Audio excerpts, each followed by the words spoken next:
हाँ, तो एक नई शुरुआत अपन करने जा रहे हैं और वो करने जा रहे हैं करंट अफेयर्स की। करंट बेसिकली राजस्थान को ध्यान में रखते हुए बहुत ज़्यादा मेहनत की गई है, नस नस चेक की गई है, हैंड रिटन नोट्स है पूरे के पूरे शानदार, ठीक है ना। पूरा जनवरी का महीना, जनवरी से लेके अपन को आगे जितना भी करंट है वो तैयार करना है। इस बात को आपको ध्यान रखना है, चाहे कोई सा भी एग्जाम आप देने जा रहे हो, सभी में बहुत ज़्यादा इंपॉर्टेंट सेशन रहेगा। इसमें अपन ने सारी बातें ले ली, राजस्थान करंट जी के ये, इसमें राजस्थान की योजनाएं हैं, अंतर्राष्ट्रीय उपलब्धियां भी है, चर्चित स्थान, चर्चित व्यक्तित्व है, पुरस्कार किनको मिला, क्या क्या सामान मिला, मेले, महोत्सव, खेल कूद, sports activity, science and tech, विज्ञान प्रौद्योगिकी, सभी चीज़ें इसके अंदर इंक्लूड कर दी गई है।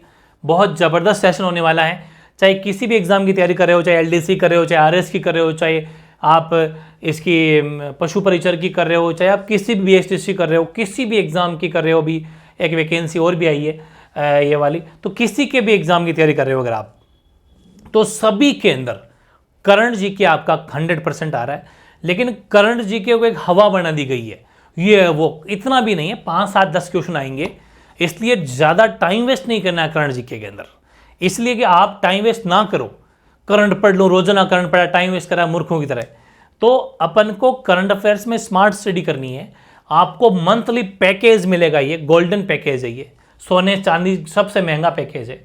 जनवरी का मिल गया, बहुत जल्दी फरवरी का, बहुत जल्दी मार्च का, एक एक महीने का वन शॉट रहेगा। 100% लगभग सब चीज़ें इसी में से आएगी, 100% है ये, बाहर कुछ भी नहीं जाना, बस एक आधा चला भी गया तो सभी के जाएगा, टाइम वेस्ट नहीं करना है, बाकी चीज़ें पढ़नी है। तो इस पर आपको विश्वास रखना है। करंट अफेयर की आपको अलग कॉपी बनानी है, उसमें इस चीज़ को नोट करते हुए चलना है, ठीक है ना।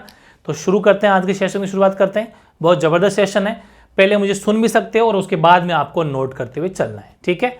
आओ फिर अपन शुरू करें। पहला है प्रधानमंत्री राष्ट्रीय बाल पुरस्कार, बिल्कुल हैंड रिटन है, ऐसा कैसा आपको उतारना है, ठीक है ना। और पहले मेरी बातें ध्यान से समझना, वरना नोट्स बनाओगे तो भी दिक्कत हो जाएगी लिखा क्या है, इसलिए एक बार सुन लो फिर उसके बाद उतार लेना। प्रधानमंत्री राष्ट्रीय बाल पुरस्कार 2024 जो मिला है वो मिला है आर्यन सिंह को। और ये आर्यन सिंह कहाँ का रहने वाले हैं, तो ये है कोटा। ये क्वेश्चन वेरी इंपॉर्टेंट बन जाता है क्योंकि जगह का क्वेश्चन बहुत बार पूछा जाता है, ठीक है। किसके द्वारा दिया गया ये पुरस्कार, वो दिया गया राष्ट्रपति मुर्मू द्वारा। हमारे जो प्रेसिडेंट है मुर्मू, उन मुर्मू के द्वारा आर्यन सिंह कोटा को प्रधानमंत्री राष्ट्रीय बाल पुरस्कार 2024 मिला है। और भारत सरकार ने इनको एक और तोहफा दिया है, क्या, कि मेरा साथी ऐप, ये जो एप्लीकेशन है मेरा साथी ऐप, इसका ब्रांड एम्बेसडर भी आर्यन सिंह को बनाया है, ये ध्यान रखना है ना।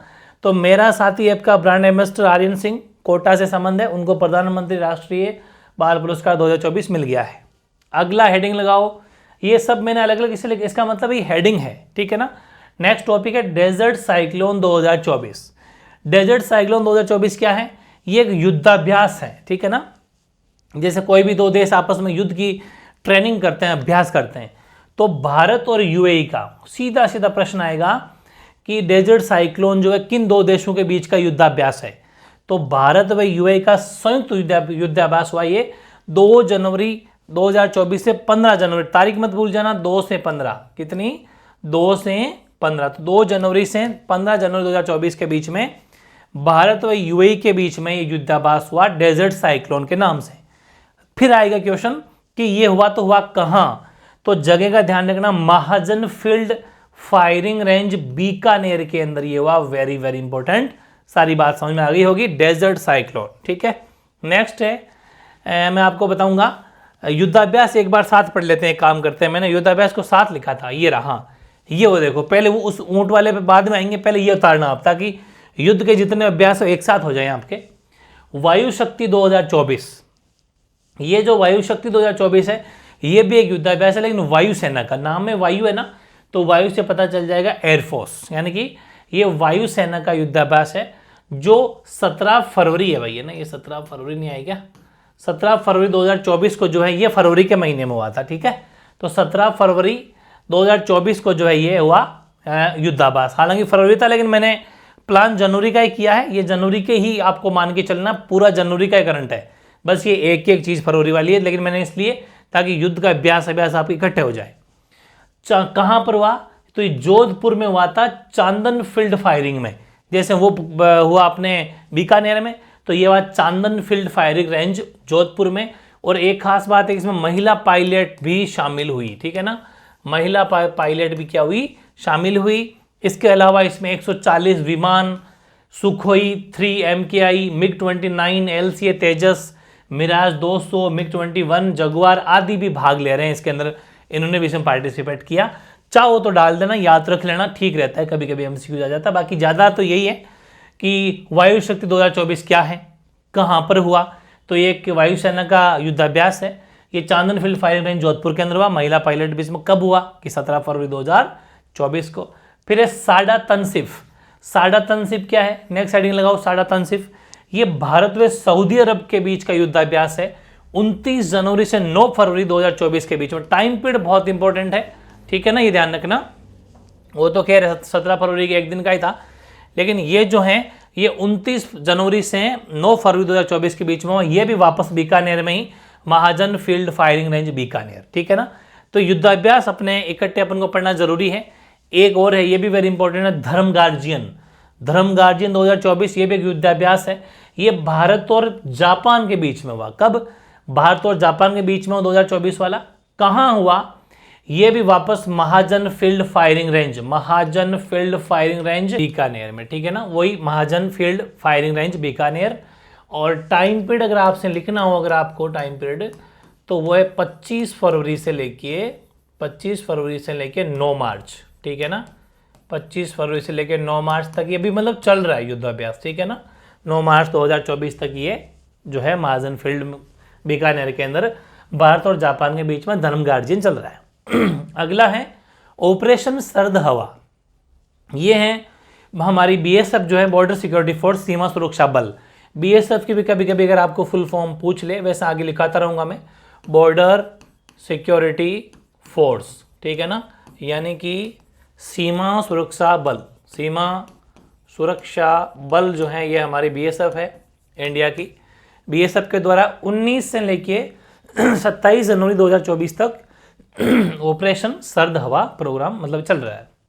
ये भी युद्धाभ्यास। एक ऑपरेशन स्माइल, ये हमारी राजस्थान पुलिस के द्वारा, ठीक है ना, इसका संबंध ट्रांसजेंडर से है।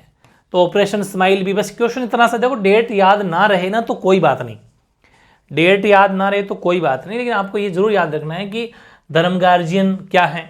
तो भाई भारत और जापान के बीच में युद्धाभ्यास है, भारत और चाइना के बीच में, ऐसा कुछ नाम आएगा ऑप्शन। भारत तो आंसर लिखना, भारत और जापान के बीच में। कहाँ पर हो रहा है, बीकानेर में। वैसे ऑपरेशन सर्द हवा ये अपने जो है BSF के द्वारा किया जा रहा है। ऑपरेशन स्माइल ये अपने राजस्थान पुलिस के द्वारा किया जा रहा है, ठीक है। तो ये चीज़ें कुछ हो गई, और ये इनके साथ में उनको इसके बाद में वो लिख लेना, ठीक है। और अब हेडिंग लगाओ अंतर्राष्ट्रीय ऊंट महोत्सव। वेरी इंपॉर्टेंट है भाई, ये अपने जनवरी 2024 बीकानेर के अंदर, सीधी सी बात है, ऊंट महोत्सव हुआ है। इससे क्या क्वेश्चन आएगा कि मिस्टर बीकाना कौन, तो मिस्टर बीकाना जो रहे, मतलब एक कंपटीशन होता है इसमें, फिर मिस्टर बीकाना आपको पता है ऊंटों की प्रतियोगिता होती है, उसके अंदर जो जीतता है वो, तो मिस्टर बीकाना है श्रीकांत व्यास। श्रीकांत व्यास इस बार मिस्टर बीकाना रहे हैं। और मिस मरवन रही है हर्षिता मारू, ठीक है ना, मिस मरवन कौन रही है, हर्षिता मारू रही है। और अच्छा, हर वर्ष की एक थीम होती है इनमें, बहुत इंपॉर्टेंट है, थीम बहुत बार पूछी भी जाती है कि इस बार जो अंतर्राष्ट्रीय ऊंट महोत्सव हुआ है उसकी थीम क्या है।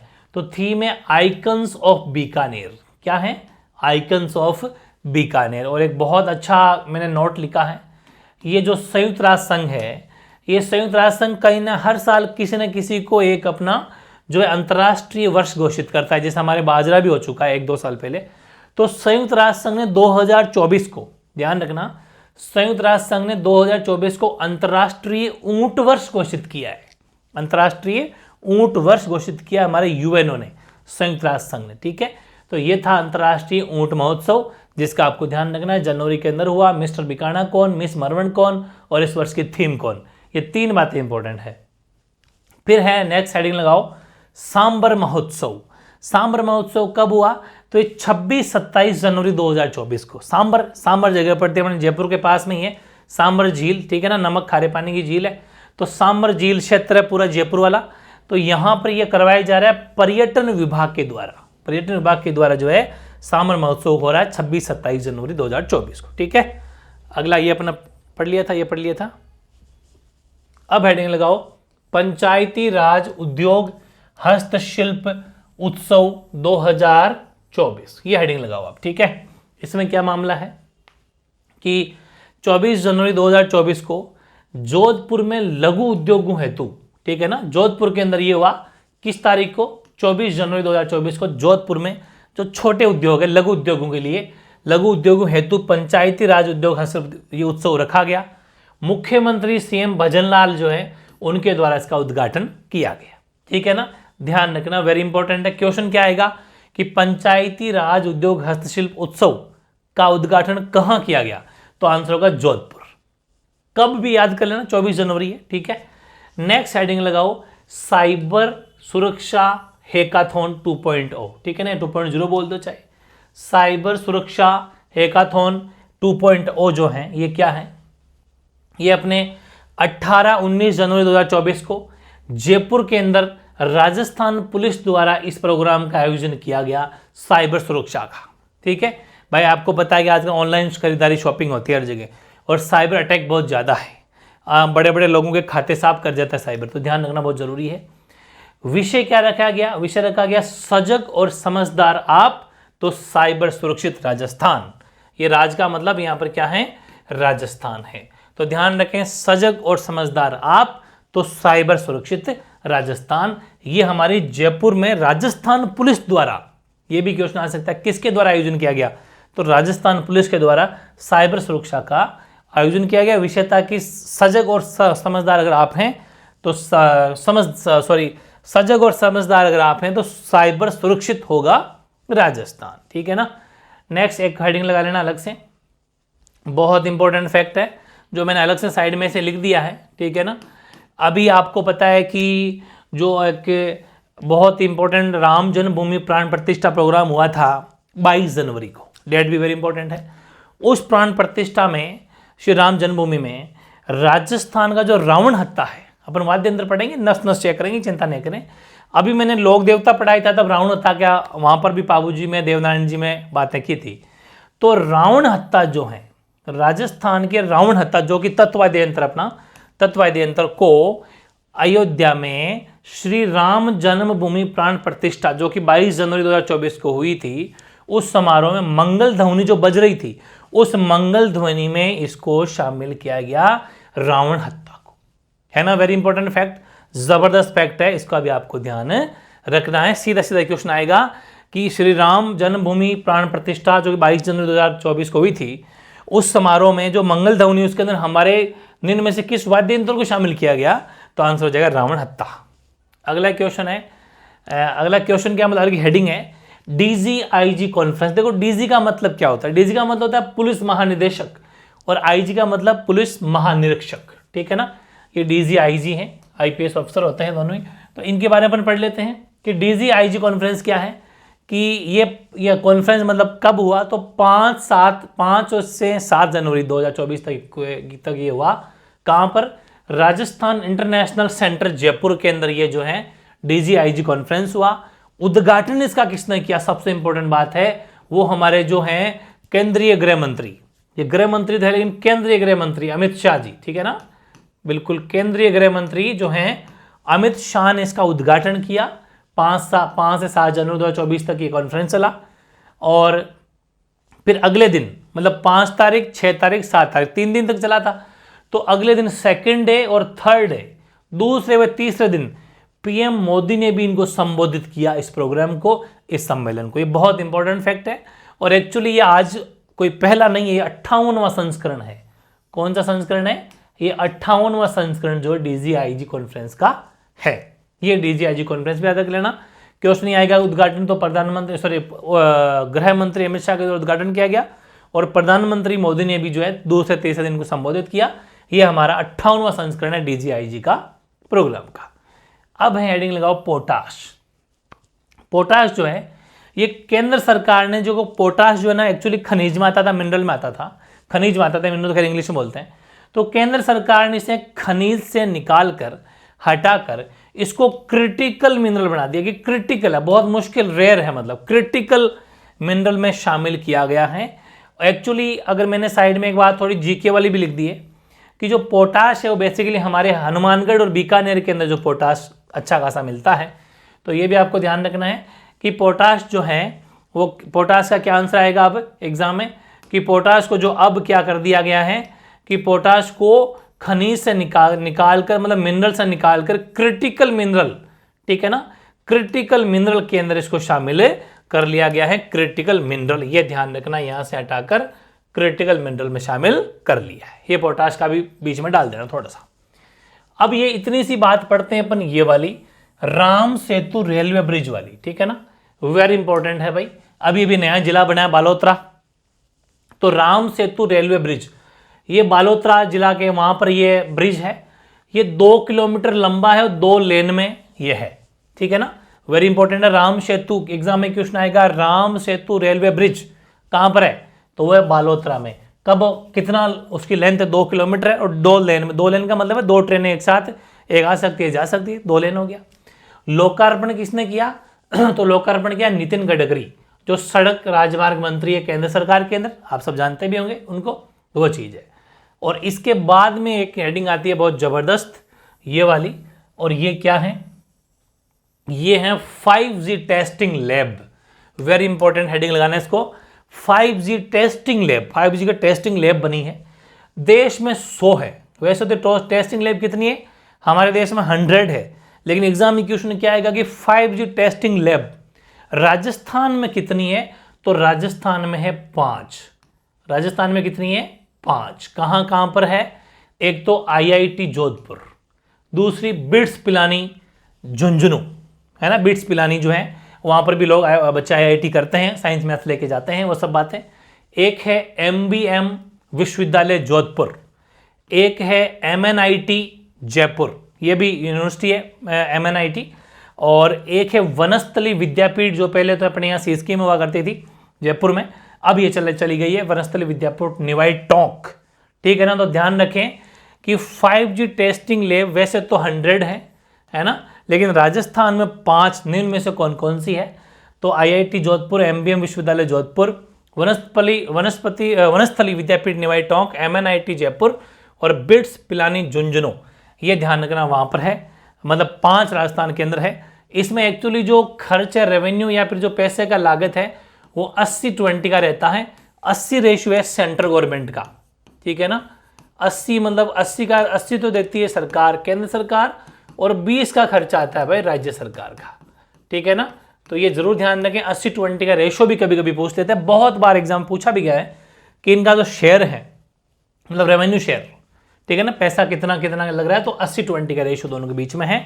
मतलब 20, ऐसा मान लो कि 100 रुपये में 20 अगर रुपये राजस्थान देगा तो 80 सेंट्रल गवर्नमेंट देगा। 5G टेस्टिंग लैब का है ये, ठीक है ना। एक उदयपुर के बारे में भी एक अच्छा खासा फैक्ट है कि आप भी सोचेंगे उदयपुर में क्या फैक्ट है, ये फैक्ट है कि भारत का पहला वेटलैंड शहर हेतु यूनेस्को ने 3 नाम भेजे, जिनमें राजस्थान का उदयपुर भी शामिल है। मतलब कि भारत का वेटलैंड एरिया कौन कौन से हैं, उसमें 3 का नाम आया।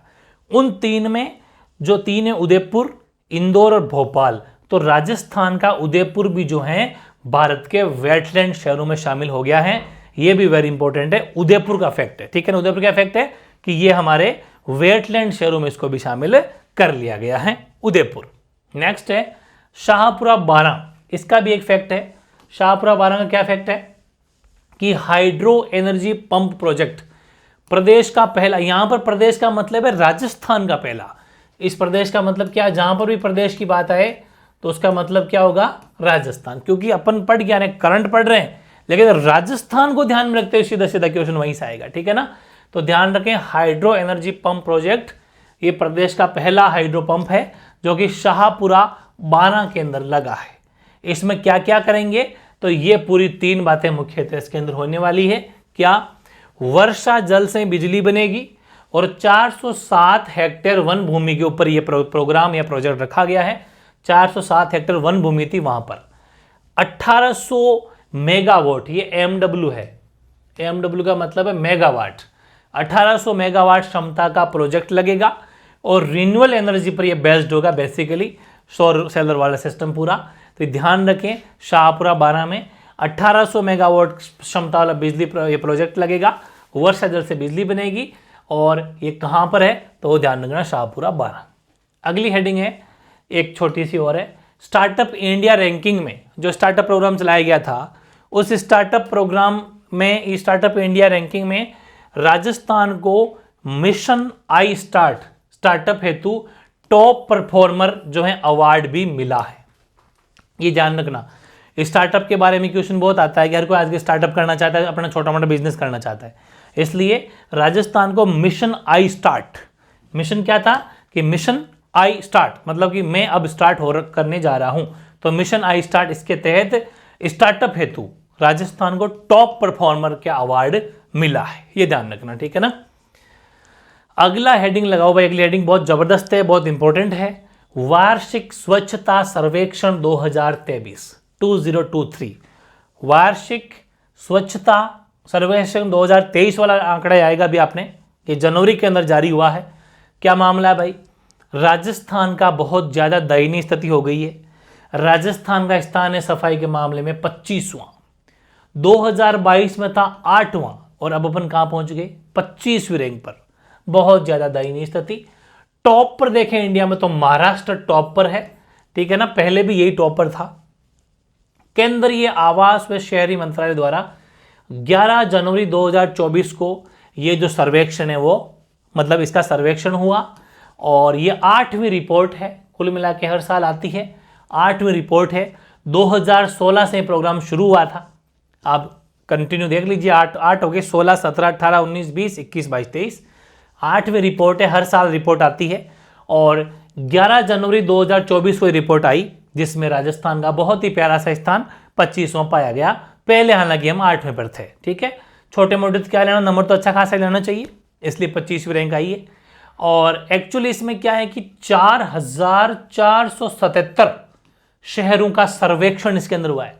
ये वेरी इंपॉर्टेंट फैक्ट है कि कितने सिटी का, कितने शहरों का सर्वेक्षण हुआ है, तो वो हुआ है 4477 शहरों का।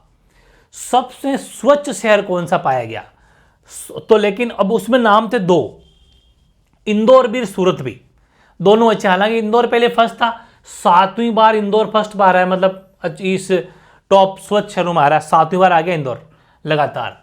लेकिन इस बार सूरत भी है, इसलिए दोनों को, इंदौर और सूरत को संयुक्त रूप से स्वच्छ शहर घोषित कर दिए कि भाई जैसे कहता है ना कि जिनके 2 सेम परसेंटेज हो, 98%, तो दोनों ही फर्स्ट रैंक हो गए फिर, क्योंकि बिल्कुल भी ऊपर नीचे नहीं हो तो वो ये सबसे स्वच्छ शहर संयुक्त रूप से मानेंगे अपन, इंदौर और सूरत। इंदौर वैसे 7वीं बार है, ये भी फैक्ट आप साइड में डाल देना। ये अपने बढ़िया सी बातें हो गई। एक है कचरा मुक्त श्रेणी की भाई कचरा बिल्कुल ना हो। कचरा मुक्त श्रेणी के अंदर एक्चुअली क्या हुआ कि 240 में से प्रदेश के सिर्फ 3 जो 240 शहरों का ऐसे ही सर्वे किया गया कि उन पर मत जाना। आप तो इतना सा ध्यान रखना कि कचरा मुक्त श्रेणी में, कचरा मुक्त शहर श्रेणी की एक बिल्कुल, जिस शहर में कचरा बिल्कुल नहीं है उनमें हमें अगर मतलब नाम आता है तो हमारे 3 जो है शहर हैं। एक तो डूंगरपुर 3 स्टार, इसको 3 स्टार मिले हैं रैंकिंग में, और इसको इसमें ODF++ का खिताब भी मिल चुका है, ठीक है ना। ODF++ का मतलब क्या है, ओपन डिफेक्शन, मतलब ये है कि वो जो खुले में शौच करते हैं ना, तो इसकी वो एक खिताब ये जाता है कि खुले में शौच फ्री, ठीक है ना। जो खुले में शौच करते हैं भाई, खुला शौच होता है ना, वो आजकल बिल्कुल ये इसका मतलब है कि यहाँ पर कोई भी खुला शौच नहीं करता, ऐसा सर्वे में पाया गया, ठीक है। उसको जो है एक्चुअली ये स्वच्छता से रिलेटेड ये, तो ये ODF++ का खिताब इनको मिला है डूंगरपुर को। इस रैंक के बारे में मत जाना, इसकी रैंक की अपन यहाँ डिस्कशन करेंगे। ये स्वच्छता के बारे में है, जो मैंने साइड में लिख दिया, ये यहाँ लिखना था, ये तो टाइपिंग एरर हो गया अपना, तो यहाँ अपन इसको नहीं देखेंगे, ठीक है ना, इसको अपन देखेंगे नीचे। अब मेरी बात समझिए, आगे जो दूसरा शहर है वो है अपना नाथद्वारा, ठीक है, नाथद्वारा, और तीसरा है उदयपुर। तो 3 शहरों के नाम याद रखने अपन को कि कचरा मुक्त श्रेणी में राजस्थान के 3 शहर है, डूंगरपुर, नाथद्वारा और उदयपुर, ठीक है ना, जिनमें डूंगरपुर को ODF का जो खिताब है अवार्ड भी मिल चुका। ये हो गई बात थोड़ी कचरा मुक्त की, इसको आप थोड़ा अलग से पढ़ सकते हो, इतनी सी 2-3 लाइनों को ना। वापस अपन स्वच्छता पे आते हैं।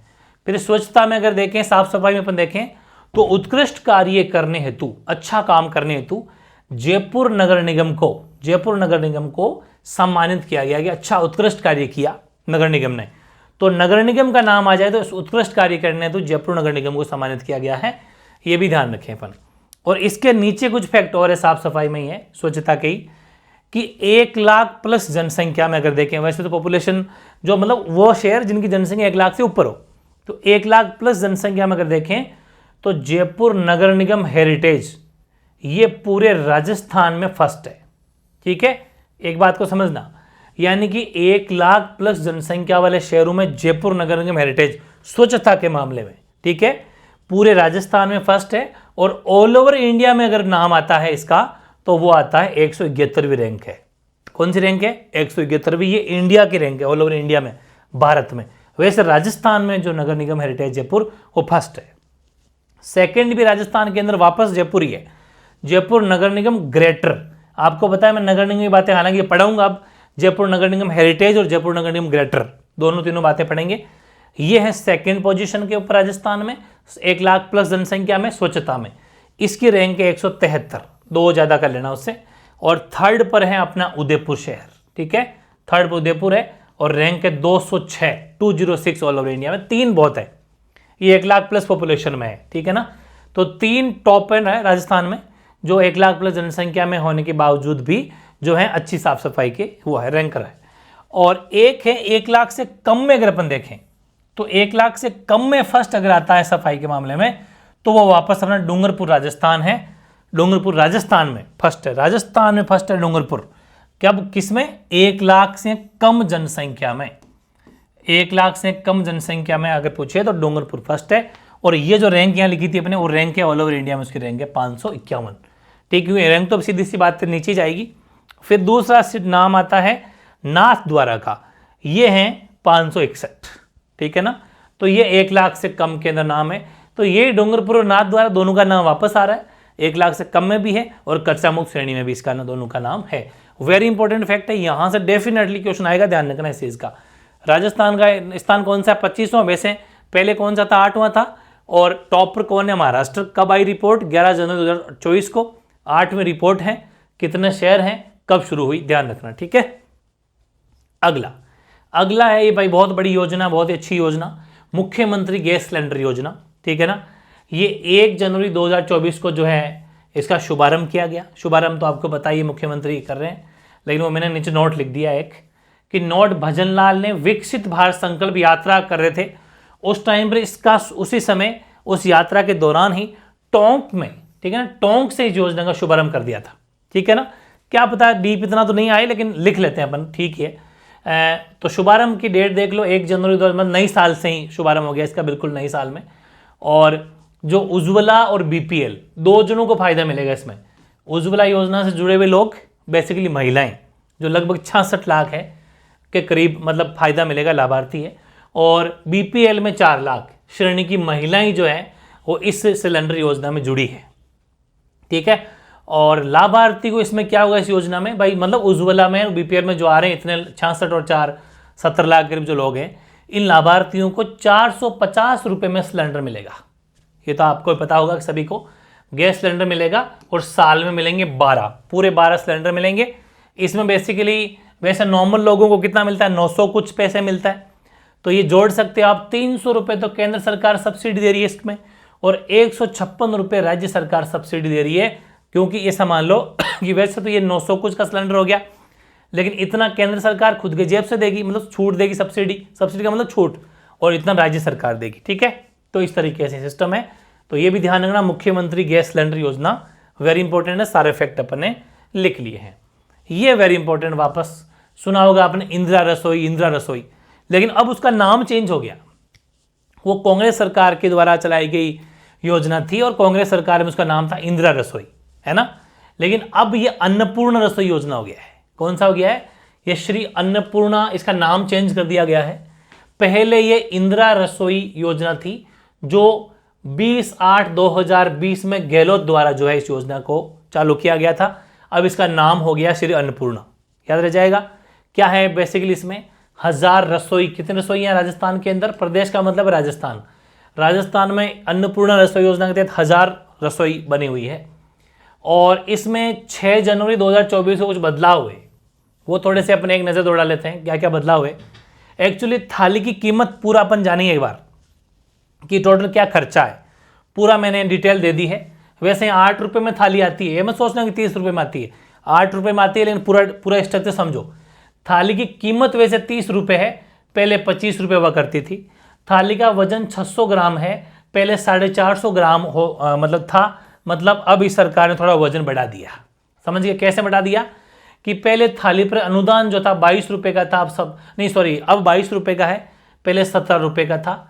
ठीक है, क्यों? क्योंकि सीधी सी बात है, पहले 25 था अब 30 हो गया, 5 बढ़ गया तो 17 से 22 तो होना ही है। अनुदान का मतलब है छूट, ये वापस छूट मिल रही है, तभी तो 8 रुपये में थाली मिल रही है, ये ध्यान रखना। तो लाभार्थी को पर थाली 8 रुपये में मिल रही है, पहले भी 8 रुपये में थी, ये तो कॉमन है। पहले 17 रुपये की छूट गवर्नमेंट अनुदान देती थी, क्योंकि वो थाली की कॉस्ट 25 रुपये मान के चलते थे खर्चा सरकार का, 17 रुपये सरकार खुद से देती थी, 8 रुपये में लाभार्थी को थाली मिलती थी। आज भी 8 मिलती है। ये लोग कहते हैं कि भाई हमने इसका वजन बढ़ा दिया है, अब हमारा खर्चा 22 रुपये का हो गया है, लेकिन थाली हम 8 रुपये में ही देंगे।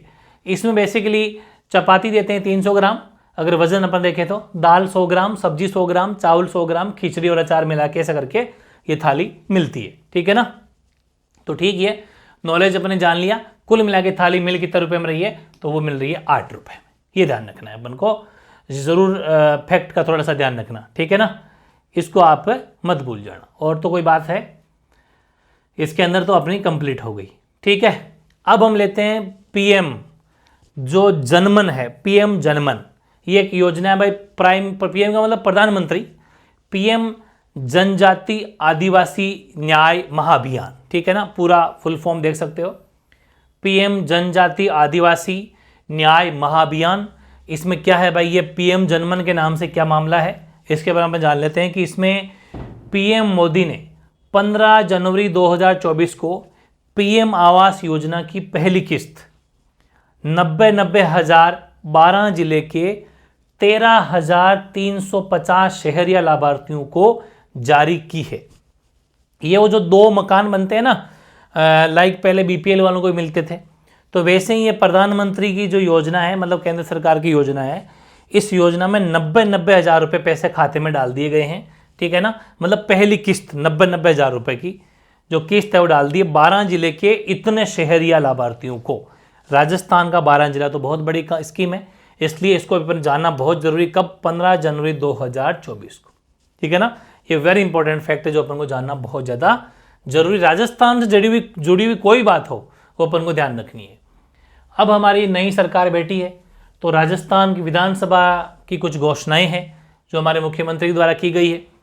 30 जनवरी 2024 को सीएम भजनलाल द्वारा राजस्थान विधानसभा में कुछ घोषणाएं की गई। क्या क्या?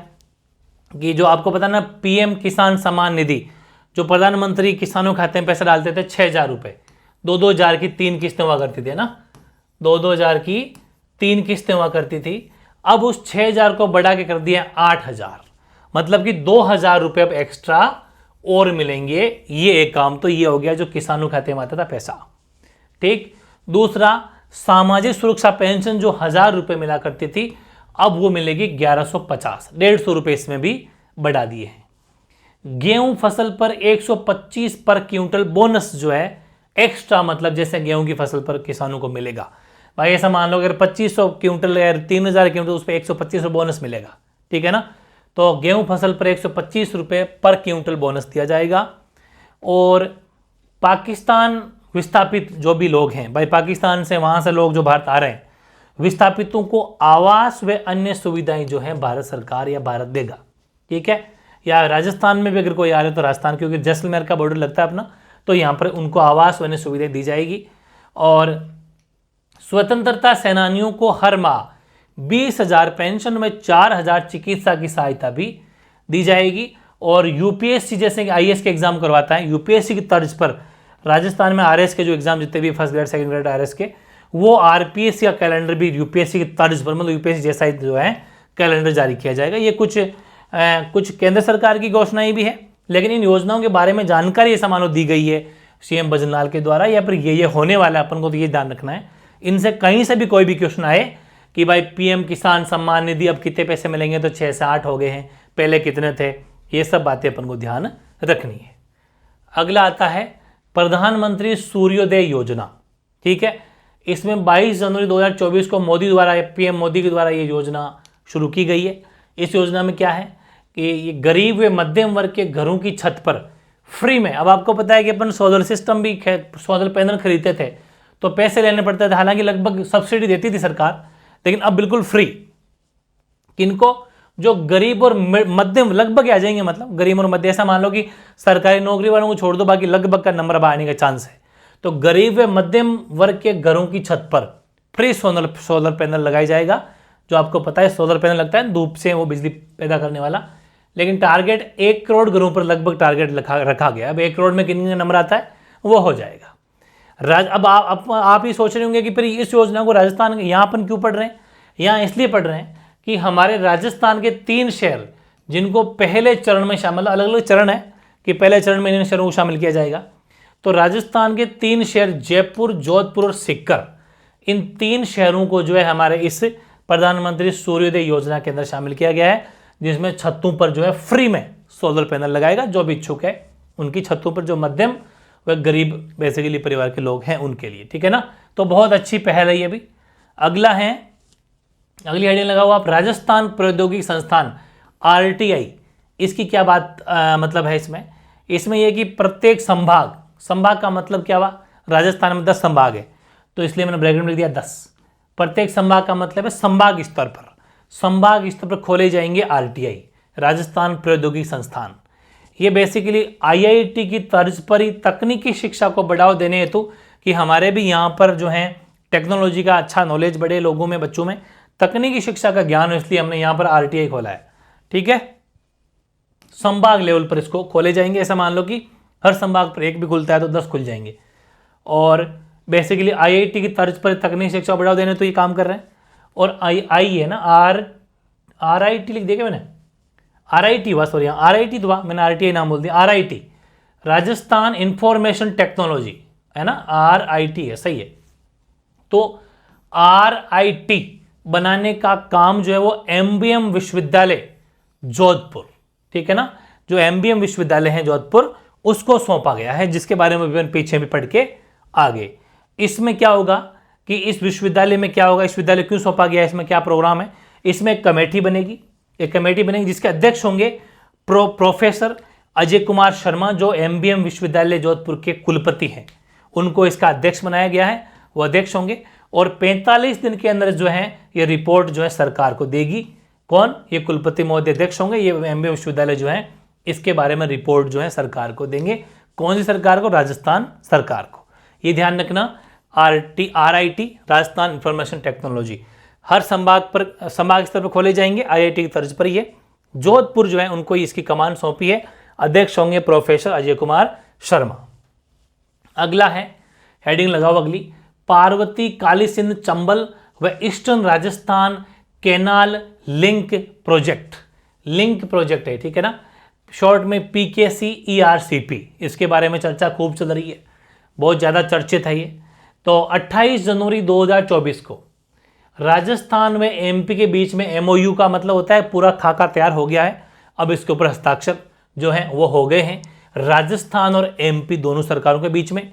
राजस्थान के CM भजनलाल भी और प्लस उनके मोहन यादव जो CM है मध्य प्रदेश के, दोनों CM प्लस हमारे यहाँ पर जल शक्ति मंत्री है वो केंद्र सरकार में गजेंद्र सिंह शेखावत, उन तीनों की मौजूदगी के अंदर ये जो MOU पर साइन हो गए हैं, मतलब प्रोजेक्ट अब तैयार है, डन है।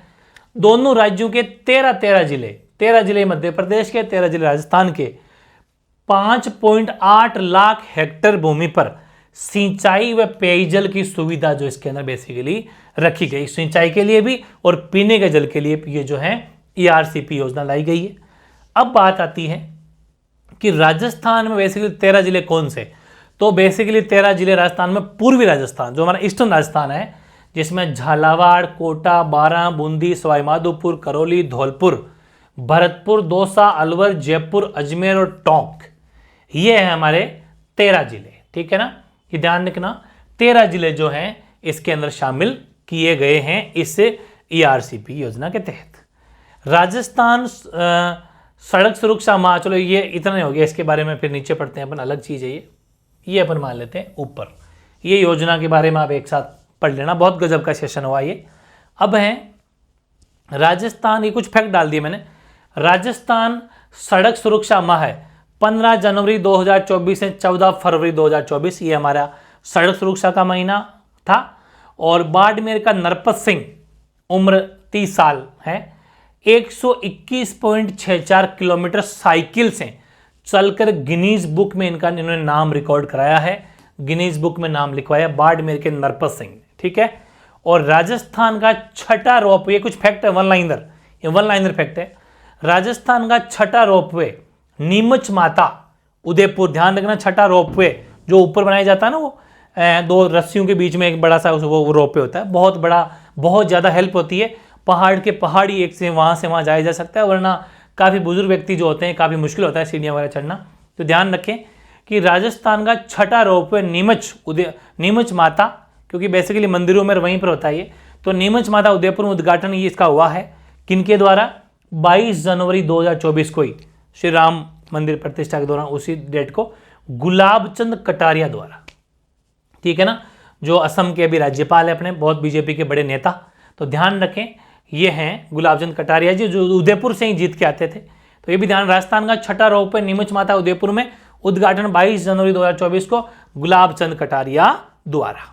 अगली हेडिंग है जयपुर सरस क्राफ्ट राष्ट्रीय मेला, ये 13 से 21 जनवरी 2024 को जयपुर में, ये जयपुर लिखा है मैंने यहाँ पर, है ना, जयपुर में जो है 13 से 21 जनवरी 2024 को जयपुर सरस क्राफ्ट राष्ट्रीय मेला का आयोजन किया गया है, डेट याद कर लेना। अब है परवन वृहद सिंचाई परियोजना, इस पर क्या मामला है कि परवन व काली सिंध, ये दो नदियों के नाम है, ठीक है ना, परवन व काली सिंध, इनको जोड़ने वाली देश की सबसे लंबी पानी की सुरंग झालावाड़ से 12 जिले में बनाई जा रही है। कोटा भी लाभान्वित बट बूंदी नहीं, ये ध्यान रखना ना, कोटा भी इसमें थोड़ा, कोटा को भी लाभ मिलेगा बट बूंदी को इसमें लाभ नहीं मिलेगा। आप ये ना सोचे कि हाड़ौती पूरा आ जाए, लेकिन इसमें बूंदी नहीं है, तो ये चीज भी एक फैक्ट डाल देना, परवन वृहद सिंचाई परियोजना, ठीक है। राजस्थान से जुड़ी हुई हर चीज आपको मिलेगी, एक सिंगल क्वेश्चन बाहर नहीं जाना जनवरी में, तो फिर आगे नेक्स्ट मंथ और ले लेंगे। एक अगला फैक्ट डालो, बूढ़ातीर्थ सूर्य मंदिर जो कोटा है, उसको केंद्रीय पर्यटन मंत्रालय ने पर्यटन स्थल के रूप में विकसित करने हेतु चयन किया है। कौन सी जगह पड़ती है कोटा में, बूढ़ातीर्थ सूर्य मंदिर, उसको केंद्रीय पर्यटन मंत्रालय ने पर्यटन स्थल, एक पर्यटन स्थल, टूरिस्ट वहां पर आए, इसके लिए, इसके रूप में इसको विकसित किया जाए, इसके लिए इस जगह को सिलेक्ट किया है। और फिर फैक्ट है एशिया का थर्ड बड़ा ग्लास प्लांट वो लगा है सोनियाना भीलवाड़ा में, कहां पर, सोनियाना भीलवाड़ा के अंदर एशिया का सबसे तीसरा बड़ा ग्लास प्लांट, काफी बड़ी चीज है ये। और पाली जिला जो है वो महिलाओं पर होने वाले अपराधों के निस्तारण में, निस्तारण का मतलब है खात्मे में, फर्स्ट रहा है, ठीक है ना। ये केंद्रीय गृह मंत्रालय की रिपोर्ट है जिसमें ये बात कही गई है कि महिलाओं पर जितने भी अपराध हो रहे हैं उसमें पाली जिला में काफी सुधार है, वो फर्स्ट है। राजस्थान का पहला एथेनॉल प्लांट ये अपने कहां पर लगा है, ये सूरतगढ़ श्री गंगानगर, है ना, सूरतगढ़ श्री गंगानगर जिले के अंदर जगह पड़ती है, वहां पर लगेगा। हालांकि अनूपगढ़ तो अलग जिला बन गया, सूरतगढ़ श्री गंगानगर में ही है। और ये हो गया फैक्ट। अगला फैक्ट है वन लाइनर है सारे के सारे, आरयू, आरयू का मतलब है राजस्थान यूनिवर्सिटी, आरयू का 78वां स्थापना दिवस वो 8 जनवरी 2024 को, आरयू का मतलब क्या हो जाएगा, राजस्थान यूनिवर्सिटी, ठीक है ना, ये भी ध्यान रखना आप। अगला है एशिया का सबसे बड़ा क्विक लाइम प्लांट, ठीक है ना, ये कहां पर है भाई, ये खिंवसर नागौर के अंदर, ठीक है ना, खिंवसर नागौर के अंदर है, ये भी ध्यान रखें, नागौर जिले में जगह पड़ती है खिंवसर, एशिया का सबसे बड़ा क्विक लाइम प्लांट वहां पर लगा है, ठीक है, एशिया का सबसे बड़ा। अगला सांगानेर व अनूपगढ़ रेलवे स्टेशन को अमृत स्टेशन योजना में शामिल किया। अनूपगढ़ जो अभी भी नया जिला बना है, ठीक है ना, पहले ये श्री गंगानगर में आता था, और सांगानेर जहां से भजनलाल शर्मा राजस्थान के सीएम विधायक है, तो सांगानेर व अनूपगढ़ रेलवे स्टेशन को अमृत स्टेशन योजना में शामिल किया गया है, ठीक है। नेक्स्ट है महाराणा प्रताप कृषि विश्वविद्यालय उदयपुर की श्रेष्ठ उनको जो है उस विश्वविद्यालय को श्रेष्ठ जैविक अनुसंधान केंद्र का अवार्ड दिया गया है। बहुत बड़ी बात। फिर है राजस्थान का पहला हाइड्रो एनर्जी प्रोजेक्ट, ये हालांकि अपन ने अभी देखा था, शाहबाद 12 में पहला हाइड्रो एनर्जी प्रोजेक्ट है। और सिद्धि शर्मा ये miss queen of Rajasthan 2023, Nisha Rautela miss queen of Rajasthan 2023, सिद्धि जौहरी लाल बहादुर शास्त्री राष्ट्रीय रत्न मिला इनको अयोध्या में प्राण प्रतिष्ठा में, उस जगह जो है इनको सिद्धि जौहरी को लाल बहादुर शास्त्री राष्ट्रीय रत्न पुरस्कार मिला है। ठीक है ना, ये कुछ फैक्ट है सीधे सीधे, ठीक है ना, जिनको डायरेक्ट नाम से याद कर लेना। सिद्धि शर्मा, निशा रोतेला, सिद्धि जौहरी, और एक है देवेश पत सरिया, इनको भारत भूषण पुरस्कार 2023 दिया गया है। ठीक है ना, ये चारों के नाम याद रखना, सिद्धि शर्मा, निशा रोतेला, सिद्धि जौहरी और दिनेश पत सरिया। अब बात करते हैं अपन स्पोर्ट्स की थोड़ी। स्पोर्ट्स खेलों से प्रश्न आना पक्का है, तो खेलों में अपन लेते हैं थोड़ा ऑस्ट्रेलिया ओपन टेनिस। इसमें क्या क्या है भाई, इसमें आपको पता है कि पुरुष एकल विजेता, महिला एकल विजेता, पुरुष युगल विजेता, तीनों इंपॉर्टेंट है। पुरुष एकल विजेता जो रहे हैं वो जेनिक सिनर इटली, महिला एकल विजेता आर्यना सबारलेका बेलारूस के, मतलब ये आगे जो ब्रैकेट में वो कंट्री का नाम है। और पुरुष युगल का मतलब है पुरुष जोड़े में, मतलब 2 जने, उसमें रोहन बोपन्ना और मैथ्यू एब्डन ये ब है ना, ये है ऑस्ट्रेलिया के। तो तीनों फैक्ट याद रखना। और एशियन शूटिंग क्वालिफायर की अगर बात करें तो वरुण तोमर पुरुष में कैटेगरी में और ईशा सिंह महिला कैटेगरी, दोनों को गोल्ड मिला है 10 मीटर राइफल स्पर्धा में। जो राइफल शूटिंग होती है ना, राइफल से, उसमें इनको 10 मीटर की जो है राइफल स्पर्धा में इनको गोल्ड मेडलिस्ट मिला है, स्वर्ण पदक। गोल्ड का मतलब क्या हो जाएगा, स्वर्ण। फिर है मेहुली घोष और रुद्राद पाटिल, ये मिश्रित वर्ग, मतलब जिनको अपन बोलते हैं ना एक साथ वो, तो इनको गोल्ड मिला है 10 मीटर इनको भी राइफल स्पर्धा में। ठीक है ना, राइफल स्पर्धा के इनको भी 10 मीटर राइफल स्पर्धा में मिला है। तो ये शूटिंग वाली बातें हो गई। फिर है ISSF विश्व कप निशानेबाजी, काहिरा के अंदर ये विश्व कप निशानेबाजी हुई। इसमें स्वर्ण पदक जो मिला है, स्वर्ण पदक किसको मिला है, वो दिव्यांश सिंह पंवार को और उज्जवल मलिक को 10 मीटर एयर पिस्टल के अंदर जो ये इसमें स्वर्ण पदक मिला, मतलब गोल्ड मेडल मिला। और रजत पदक जो मिला अनुराधा देवी को 10 मीटर, वो भी एयर पिस्टल में। ठीक है ना, इन दोनों को भी 10 मीटर एयर पिस्टल में और उसको भी 10 मीटर एयर पिस्टल में रजत पदक और उनको स्वर्ण पदक। ISSF विश्व कप निशानेबाजी जो कि काहिरा के अंदर इसका आयोजन हुआ था। फिर है खेलो इंडिया शीतकालीन खेल 2024, इसमें जम्मू कश्मीर के अंदर जो है इस प्रोग्राम का आयोजन किया गया 21 से 25 फरवरी के तारीख को, और लद्दाख में किया गया 2 से 6 फरवरी 2024 तक। ठीक है ना, तो 2 से 6 का मतलब 5-6 दिन यहाँ चल गया और 21 से 25 जम्मू कश्मीर में। ठीक है ना, खेलो इंडिया शीतकालीन खेल का आयोजन किया गया। और फिर बात करते हैं वापस FIFA player of the year की। तो लियोनल मेसी पुरुषों के अंदर फुटबॉलर है, आपको बताइए, इनको FIFA player of the year 2023 मिला है पुरुषों में, और महिलाओं में मिला है एताना बोनमेली को। ये दोनों मेल और फीमेल दोनों याद कर लेना, दोनों को FIFA player of the year, very important है, बहुत बार पूछा भी जाता है, मिला है। अब थोड़ी क्रिकेट की बातें कर लेते हैं। ठीक है ना, तो हेडिंग लगा लो क्रिकेट गेम। क्रिकेट में क्या क्या है, 2022-23 में बेस्ट डेब्यू किसी का माना जाता है, मतलब बेस्ट एंट्री किसी की मानी जाती है, तो यशस्वी जायसवाल है। ठीक है ना, और best cricketer of the year वो शुभमन गिल पुरुषों में और दीप्ति शर्मा महिलाओं में, महिला क्रिकेट टीम में, और पुरुषों में के अंदर शुभमन गिल है। और CK Naidu life time achievement award ये किन किन को मिला है, एक तो रवि शास्त्री को और फारूक इंजीनियर को। ठीक है ना, इनको जो है CK नायडू लाइफ टाइम, ये भी स्पोर्ट्स क्रिकेट से रिलेटेड ही है। रवि शास्त्री आपको पता है इंडियन टीम में कोच भी रहे हैं और कमेंट्री भी करते हैं, ये सब बातें अपन को पता है। एक है पोली उमरीगर अवार्ड, ये अवार्ड किसको मिला है, ये R अश्विन को मिला है, जसप्रीत बुमराह को मिला है और मोहम्मद शमी को मिला है। ये सीधे सीधे याद करने वाले फैक्ट है, रट लेना, गोट के पी जाना। अगला है ICC पुरुष one day team of the year. ICC पुरुष वनडे टीम में अगर देखें अपन तो वो मिला है कप्तान रोहित शर्मा को। 2023 की बातें सारी है ना। फिर हैं सर्वश्रेष्ठ T20 cricket of the year, वो तो था best cricket of the year, इसमें सर्वश्रेष्ठ T20 का अपन अगर देखें तो वो मिला है सूर्य कुमार को। और आईसीसी पुरुष T20 टीम का जो कप्तान है वो है सूर्य कुमार, ठीक है ना।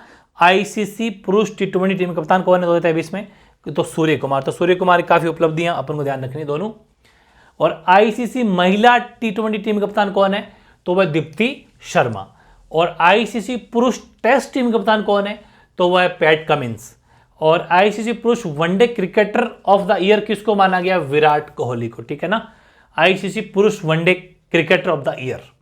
और भारत ने दक्षिण अफ्रीका को टेस्ट मैच में हराया, तो ये हराना कोई छोटी मोटी बात नहीं थी।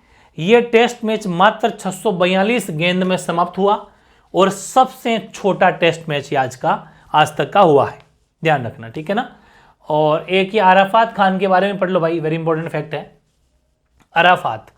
अराफात खान रणजी कप जो 2024 हुआ उसमें राजस्थान से 50 साल बाद, ये राजस्थान रहने वाले हैं, 50 कहाँ के, झालावाड़ के, 50 लगभग 50 52 53 जो भी साल पीछे हो गए हैं, हैट्रिक लेने का रिकॉर्ड बनाया इन्होंने। मतलब 50 52 53 साल में कोई हैट्रिक नहीं ली थी रणजी कप में, रणजी जो ट्रॉफियां होती है ना उसमें।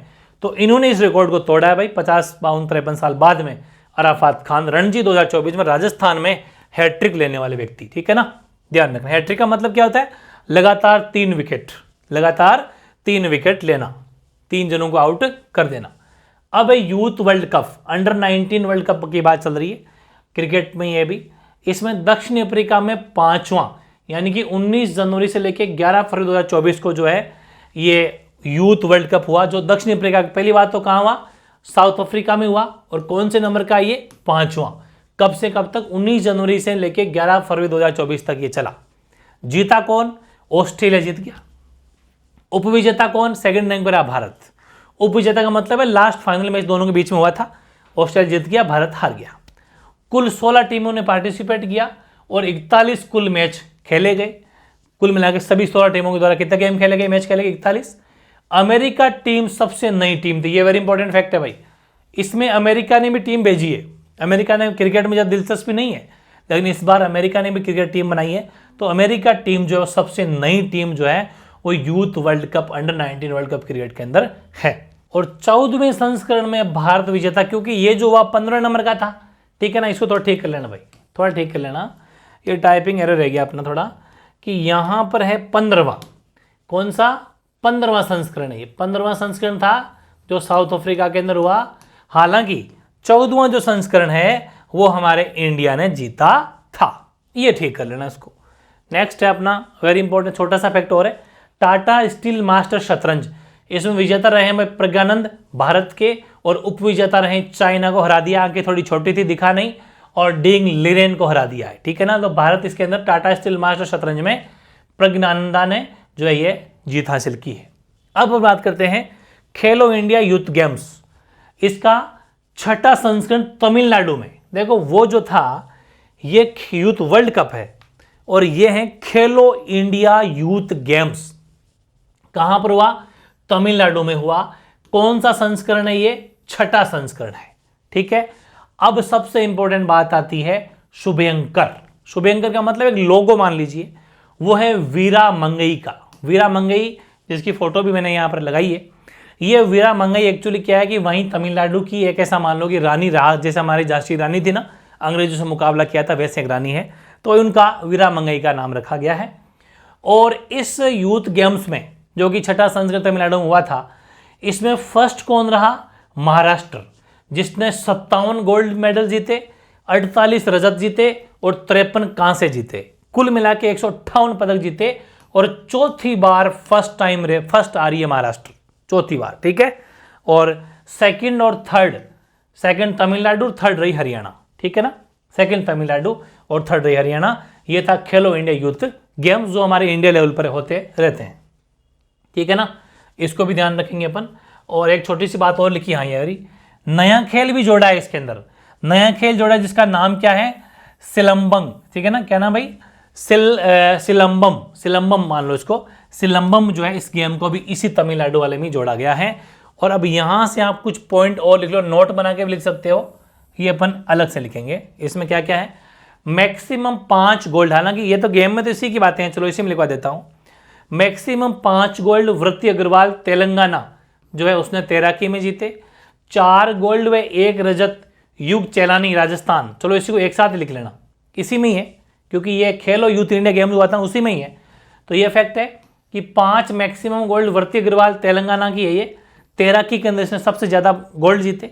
फिर नंबर 2 पे आती है 4 गोल्ड के अंदर और 1 रजत जीतने वाली युग चैलानी, ये राजस्थान की है भाई, ठीक है ना, युग चैलानी राजस्थान की है। 4 गोल्ड 1 रजत जीता इस प्रोग्राम में। और कुल मिलाकर राजस्थान ने इस जो खेलो इंडिया यूथ गेम्स है इसमें 47 पदक जीते, जिसमें 13 गोल्ड 17 रजत और 17 कांस्य पदक इसके अंदर जीते गए हैं। और हमारे खेताराम चीगा जो हैं वो 3 किलोमीटर, ध्यान रखना 3 किलोमीटर पुरुष साइकिल में फर्स्ट रहे हैं। ध्यान रखना खेताराम चीगा का संबंध किससे हैं? साइकिल में, साइकिल से हैं। साइकिल रेस के अंदर 3 किलोमीटर की रेस में पुरुष साइकिल में फर्स्ट रहे खेताराम चीगा, ठीक है। ये था खेलो इंडिया यूथ गेम्स जो जिसका 6ठा संस्करण हुआ तमिलनाडु में। नीचे कुछ बातें लिखी हुई है। कृष्णा कंवर जो उदयपुर की रहने वाली है, इसने ऑल इंडिया स्केटिंग स्पर्धा दिल्ली में स्वर्ण पदक जीता है। कहाँ के अपने उदयपुर के रहने वाले हैं कृष्णा कंवर, ठीक है ना। अब थोड़ी साइंस एंड टेक की बातें कर लेते हैं। तो अपन पहले बात करेंगे अपने आदित्य L1 की। ये प्रक्षेपण किया गया, इसका प्रक्षेपण कब किया गया इसका? वो किया गया 2 सितंबर 2023 को। 6 जनवरी 2024 को इसरो ने इसे सफलतापूर्वक अपनी कक्षा में स्थापित किया। सूर्य पर मिशन यानी सौर मिशन के तहत ये अगले 5 साल तक सूर्य के सन की स्टडी करेगा। यह है आदित्य L1 का प्रेक्षण हुआ, वेरी इंपॉर्टेंट है। और 2024 इसरो ने सफलतापूर्वक वहां पर अपनी कक्षा में स्थापित भी कर दिया, बहुत बड़ी बात। और सूर्य पर मिशन सौर मिशन के तहत ये अगले 5 साल तक हमें सूर्य के बारे में, सन के बारे में जो है स्टडी करेगा, वहां की इंफॉर्मेशन में देता रहेगा। अगला है यूएवी दृष्टि 10 मान लो। ये स्टार लाइन ड्रोन है। ड्रोन जानते हो ना, जैसे वो ड्रोन होता है कैमरे वाले भी रखते हैं, शादी ब्याह में रखते हैं ड्रोन, हर तरह का ड्रोन ही होता है। तो यूएवी दृष्टि नाम से पता ड्रोन का क्या ऊपर से निगरानी रखता है, तो ये ड्रोन है, इसलिए नाम पड़ गया दृष्टि। तो यूएवी दृष्टि 10 ये स्टार लाइन ड्रोन है। स्वदेशी तकनीक अपनी इंडिया में बना है, Adani defence and aerospace company के द्वारा बनाया गया है। अडानी का नाम तो खैर सुना ही होगा आपने, अदानी बोल दो चाहे अडानी बोल दो, Adani defence and aerospace company के द्वारा ये स्वदेशी तकनीक तैयार की गई है यूएवी दृष्टि 10। समुद्र में निगरानी करेगा, समुद्री निगरानी करेगा। नौसेना को सौंप दिया गया है क्योंकि नौसेना नेवी आपको पता है पानी में तो वही रहते हैं। 450 केजी भार क्षमता है भाई, क्षमता कर लेना ना, 450 केजी भार क्षमता मतलब अपने साथ में 450 केजी वजन लेके उड़ सकता है ये, ठीक है। और 36 घंटे उड़ान क्षमता इसकी है। 36 घंटे का मतलब क्या हो गया? लगभग 1.5 दिन, ये मान के चलना। ये हो गया अपना यूएवी दृष्टि 10। अब अगली हेडिंग लगानी है आपको एक्पोसैट। ये 1 जनवरी 2024 को इसका प्रक्षेपण हुआ, ठीक है ना। किसके द्वारा किया गया? इसरो के द्वारा, ठीक है। और कहां पर? वही सतीश धवन अंतरिक्ष के अंदर, श्रीहरिकोटा, ठीक है ना, ध्यान रखें। सतीश धवन अंतरिक्ष के अंदर श्रीहरिकोटा इसरो के द्वारा, मतलब जो है 1 जनवरी 2024 को एक्पोसैट का प्रक्षेपण किया गया। वेरी वेरी इंपॉर्टेंट है। इसमें कौन कौन से प्रक्षेपण यान को यूज किया गया है? तो PSLV यानी जो इसको लेके जाता है ना भाई, व्हीकल तो होता ही है, जो PSLV ये अपन पढ़ेंगे आगे, थोड़ा ये साइंस एंड टेक का पार्ट है। PSLV C58 जो है इसको लेके जाने वाला प्रक्षेपण यान था और जमीन से 650 किलोमीटर ऊपर स्थापित हुआ है 5 वर्ष की अवधि के लिए, 5 वर्ष के टाइम पीरियड के लिए ये है। ऐसे ही मिशन 2024 है, ये नौसेना का युद्धाभ्यास है जो विश्व का सबसे बड़ा युद्धाभ्यास है। हिंद महासागर में किया जा रहा है, 50 देश शामिल है इसमें। 19 से 27 फरवरी 2024 ये हमारे नेवी जो है नौसेना उसके द्वारा किया गया है। INS विक्रमादित्य, INS विक्रांत, और इनको जो 2 है ना, INS विक्रमादित्य और INS विक्रांत को जो भारतीय नौसेना जो है वो इस युद्धाभ्यास से तो लेके गई है, ठीक है। अब है साइक्लोज हैं वो 22 जनवरी से लेके 1 फरवरी 2024 तक ये प्रोग्राम चलेगा। सेकंड संस्करण है ये, पहला हो चुका है, सेकंड है। अशांश और मिस्र देश जो है ना वहाँ पर ये होगा और बेसिकली इसमें भारत व मिस्र दोनों संयुक्त युद्धाभ्यास ये करेंगे। तो आप चाहो तो अपने युद्धाभ्यास पहले पढ़े थे ना, वहां पर भी इनको एक साथ लिख सकते हो, या फिर जैसा भी आपको ठीक लगे कर सकते हो, या फिर उन दोनों को यहाँ ले आना ताकि साइंस एंड टेक में आ जाएगा। हरित संगम पर्यावरण मेला, ये 14 जनवरी 2024 को भीलवाड़ा के अंदर जो है हरित संगम पर्यावरण मेला का आयोजन हुआ। राष्ट्रीय युवा दिवस 12 जनवरी को राजस्थान ने करियर डे के रूप में मनाया है। 12 जनवरी को राष्ट्रीय युवा दिवस, ध्यान रखना, करियर डे के रूप में। और मृदा परीक्षण प्रयोगशाला प्रदेश में 13 पंचायत समितियों पर स्थापित होगी। मृदा परीक्षण मतलब है मिट्टी, सॉइल की जांच करना। और जयपुर फैशन एक्सपो 2024 10-11 जनवरी 2024 को जो है JECC सीतापुरा, जो जयपुर में जगह पड़ती है सीतापुरा, वहां पर जयपुर फैशन, एक छोटे मोटे फैक्ट है, लिख लो साइड में कहीं क्या बता जाए।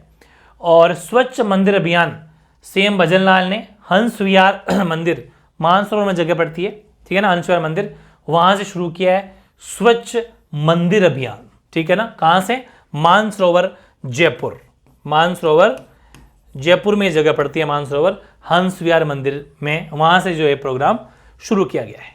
अब है प्रदेश में 50 मॉडल आंगनबाड़ी केंद्र तैयार होंगे भाई, 50 मॉडल आंगनबाड़ी केंद्र तैयार होंगे प्रदेश में। और ख्वाजा साहब का 812वां उर्स जनवरी में आयोजित हुआ। एक जिला एक उत्पाद, है ना, 1 डिस्ट्रिक्ट 1 प्रोडक्ट, ये जो कार्यक्रम है वो राजस्थान में कांस्य पुरस्कार यानी द्वितीय रनर अप मिला, ठीक है ना। ये किसको मिला? कार्यक्रम में राजस्थान को, जो इसमें एक जिला एक उत्पाद के अंदर कांस्य पुरस्कार मिला है राजस्थान को, सेकंड रनअप के अंदर, क्योंकि अपन ऐसा मान लो कि सेकंड पोजीशन में राजस्थान रहा, कांस्य पुरस्कार मिला है एक जिला एक उत्पाद में। राज्य के मुख्य सचिव भी कौन है? वो सुधांश पंत है, जो 1/1/2024 को बने हैं। पहले आपको बताइए उषा शर्मा थी अशोक गहलोत सर के टाइम पर, ठीक है। और बागिन ST2 राजमाता सरिष्का की बागिन का जो है 9 जनवरी 2024 को इसका निधन हो गया है। बागिन ST2 या राजमाता जो है, इसका सरिष्का अलवर, है ना, तो वहां पर की बागिन थी, लेकिन 9 जनवरी 2024 से निधन हो गया है। डॉक्टर कमलेश शर्मा व अमित शर्मा को मरु पर्यावरण संरक्षण संस्थान जोधपुर द्वारा लाइफ टाइम मरु रत्न पुरस्कार 2023 दिया गया है, ठीक है, 2023 दिया गया। काफी important fact. Rajasthan police cyber volunteer portal, ये भाई ध्यान रखना, ये उत्कल रंजन साहू ने लॉन्च किया है। उत्कल रंजन साहू ने लॉन्च किया है Rajasthan police cyber volunteer portal, ठीक है। माध्यमिक शिक्षा विभाग बीकानेर के निदेशक आशीष मोदी हैं। और दिव्यांग para sports association of Rajasthan के अध्यक्ष कौन है? राजबाला सैनी है। और ऑपरेशन समानता, ये बूंदी में जो है बेसिकली चलाया गया है, पुलिस प्रशासन द्वारा चलाया जा रहा है, जिसे राज्य सरकार 100 दिवसीय कार्य योजना में जो है इस ऑपरेशन समानता को शामिल करने जा रही है, ठीक है, ध्यान रखना। ऑपरेशन समानता कहां पर चलाया जा रहा है? बूंदी में। किसके द्वारा? पुलिस प्रशासन द्वारा। नाथ द्वारा जिला अस्पताल राजसमंद, ठीक है ना, ये PM सुरक्षित मातृत्व अभियान में जो है फर्स्ट आया है। PM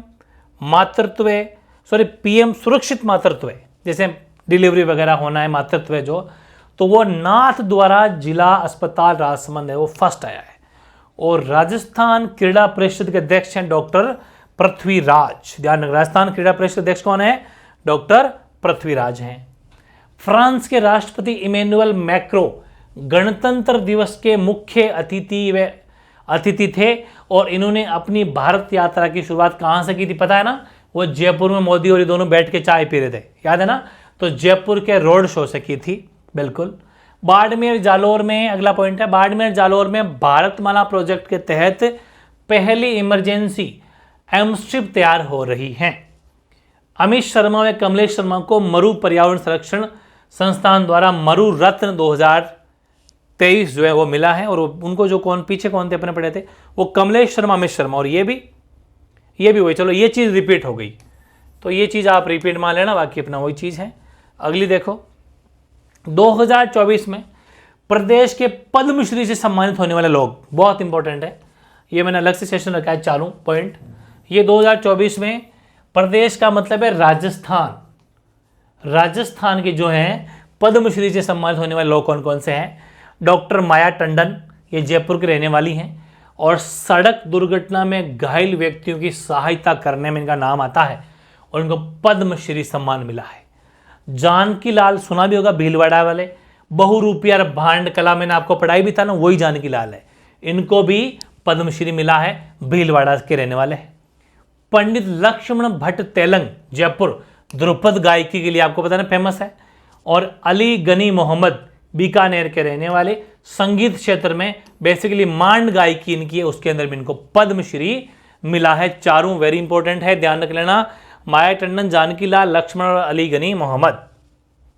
फिर है भारत निर्वाचन आयोग द्वारा 25 जनवरी 2024 को राष्ट्रीय मतदाता दिवस जो है उसको राजस्थान के 2 अधिकारियों को सर्वोत्तम चुनावी अभ्यास पुरस्कार दिया गया है, अच्छे चुनाव करवाए, और इनका नाम है अंशदीप और विकास कुमार सिंह।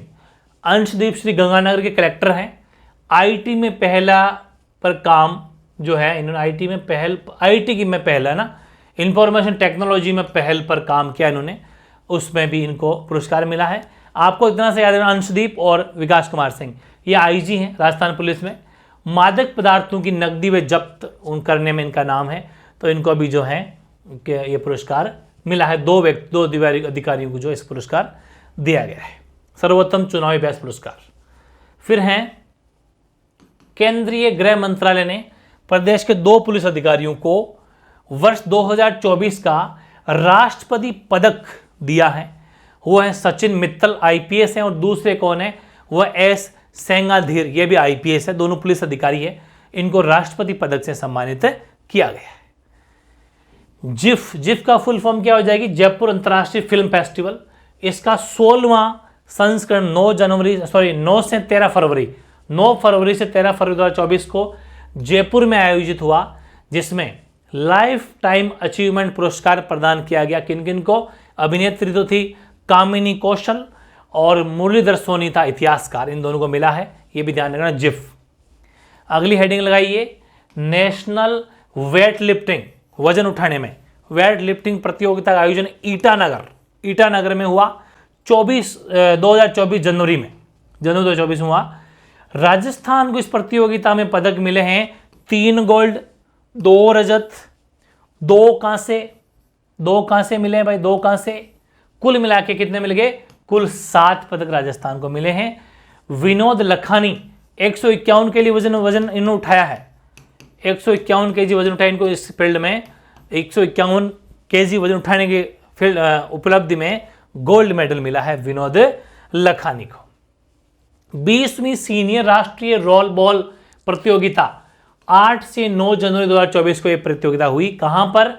बेलगांव, कर्नाटक में। राजस्थान से महिला वर्ग से स्वर्ण व पुरुष से कांस्य पदक यहां पर राजस्थान ने भी जीता है। देख लेना, छोटा बड़ा फैक्ट है, यह भी काम आ जाए। रिफ यानी राजस्थान इंटरनेशनल फिल्म फेस्टिवल का 10वां संस्करण 27 से 31 जनवरी 2024 को जयपुर में हुआ, और इसकी थीम क्या थी? यूथ एवं फिल्म हेरिटेज। ध्यान रखना, थीम बहुत इंपॉर्टेंट होती है। थीम है ना कि भाई जैसे हर अलग अलग प्रोग्रामों की थीम होती है, तो इसकी थीम है यूथ एवं फिल्म हेरिटेज, ठीक है। और अगली हेडिंग लगाओ, प्राइड ऑफ राजस्थान अवार्ड किसे मिला है? वो मिला है इति आचार्य अभिनेत्री को, ठीक है। अभिनेत्री क्या नाम है? इति आचार्य अभिनेत्री है, उसको मिला है प्राइड ऑफ राजस्थान अवार्ड। और लाइफ टाइम अवार्ड मिला है टीनू आनंद को। फिर फैक्ट क्या है? अब हेडिंग लगानी है आपको, बहुत इंपॉर्टेंट है, 4-5 फैक्ट है। दिव्यांग para sports association of Rajasthan, इसके अध्यक्ष कौन है भाई?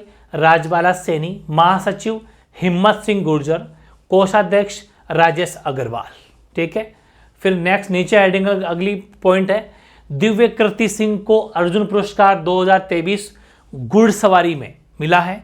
ये देश की पहली महिला जिन्हें यह पुरस्कार मिला, राष्ट्रपति मुर्मू के द्वारा। ध्यान रखें, दिव्य कृति सिंह को अर्जुन पुरस्कार मिला है घुड़सवारी में, देश की पहली महिला बनी है, देश की पहली महिला, काफी इंपॉर्टेंट फैक्ट है। द्रोणाचार्य खेल पुरस्कार वो भी मुर्मू के द्वारा, राष्ट्रपति मुर्मू के द्वारा दिया गया है। महावीर प्रसाद सैनी को, जो श्री गंगानगर के रहने वाले हैं। राष्ट्रीय रोड साइकिलिंग प्रतियोगिता का 28वां संस्करण 13 जनवरी 2024 को विजयपुर कर्नाटक में हुआ है। विजेता राजस्थान रहा है, और राजस्थान के जो विजेता जितने भी पार्टिसिपेट करने वालों को क्या कहते हैं, पाइकलिस्टो। जो साइकिलिंग प्रतियोगिता में भाग लेते हैं उन सबको पाइकलिस्टो कहलाते हैं। तो इसमें विजेता रहा है राजस्थान, जीता है। बेसिकली आपको बताइए ना, खेताराम चीगा का संबंध किससे है, सर्वश्रेष्ठ खिलाड़ी है खेताराम चीगा साइकिलिस्ट में, साइक्लोन प्रोग्राम में। ध्यान रखें, कुल पदक 13 गोल्ड, 6 रजत, 2 कांसे और कुल 21 पदक जो हैं इसके अंदर। ये पूरा एक ही है, पूरा एक ही है, ठीक है ना। ये देखो इतना, ये पूरा एक ही है, ठीक है।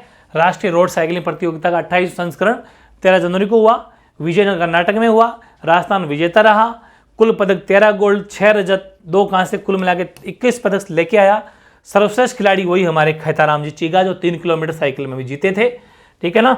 यह था सेशन, कैसा लगा जरूर बताना, ठीक है ना।